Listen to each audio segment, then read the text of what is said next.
ఆంధ్రప్రదేశ్లో అభివృద్ధి పనులు ఇప్పుడు బుల్లెట్ వేగంతో పరుగులు పెడుతున్నాయి. సీఎం చంద్రబాబు నాయుడు స్పీడ్కు కేంద్ర ప్రభుత్వం కూడా గ్రీన్ సిగ్నల్ ఇస్తుంది. ప్రతి అవకాశాన్ని అందిపుచ్చుకుంటూ ఏపీకి భారీ నిధులు తీసుకొస్తుంది కూటమి ప్రభుత్వం. తాజాగా కేంద్రం ప్రకటించిన అర్బన్ ఛాలెంజ్ ఫండ్ లో భాగంగా విశాఖపట్నం, మంగళగిరి, తాడేపల్లి ప్రాంతాలకు భారీ ప్రాజెక్టులు ఆమోదం పొందాయి.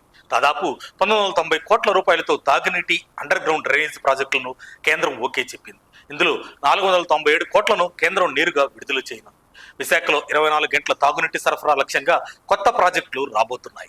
మంగళగిరి, తాడేపల్లిలో వేలాది ఇళ్లకు అండర్ గ్రౌండ్ డ్రైనేజ్ సౌకర్యం కల్పించనున్నారు. దీంతో ప్రజలకు మెరుగైన మౌలిక సదుపాయాలు అందనున్నాయి. మరోవైపు ఆరోగ్య రంగంలో కూడా చంద్రబాబు ప్రభుత్వం వేగంగా అడుగులు వేస్తుంది. ఏఐ ఆధారిత సంజీవని డిజిటల్ హెల్త్ ప్రాజెక్టుతో రాష్ట్రంలోని 5 కోట్ల మందికి పైగా ప్రజలకు ఆధునిక వైద్య సేవలు అందించాలనే లక్ష్యంతో ముందుకెళ్తుంది చంద్రబాబు ప్రభుత్వం. రాయలసీమ, ఉత్తరాంధ్ర ప్రాంతాల్లో సాగునీటి ప్రాజెక్టులపై కూడా స్పెషల్ ఫోకస్ పెట్టింది. ప్రపంచ బ్యాంక్ సహకారంతో ఉద్యాన సాగు విస్తరణకు భారీ ప్రణాళికలు సిద్ధం చేసింది. దాదాపు 25,000 కోట్ల రూపాయలతో సాగునీటి ప్రాజెక్టులను పూర్తి చేయాలని లక్ష్యంగా పెట్టుకుంది. పర్యావరణ పరిరక్షణలో భాగంగా 2.5 కోట్ల సీడ్ బాల్స్ పంపిణీకి సీఎం గ్రీన్ సిగ్నల్ ఇచ్చారు. మరోవైపు హీట్ వేవ్ నుంచి ప్రజలకు రక్షించేందుకు రాష్ట్ర వ్యాప్తంగా ప్రత్యేక చర్యలు చేపట్టాలని అధికారులకు ఆదేశాలు జారీ చేశారు. పెట్టుబడుల విషయంలో కూడా ఏపీ ప్రభుత్వం తీసుకువెళ్తుంది. ఇప్పటికీ 11 లక్షల కోట్లకు పైగా పెట్టుబడులతో 100 ప్రాజెక్టులకు ఆమోదం లభించింది.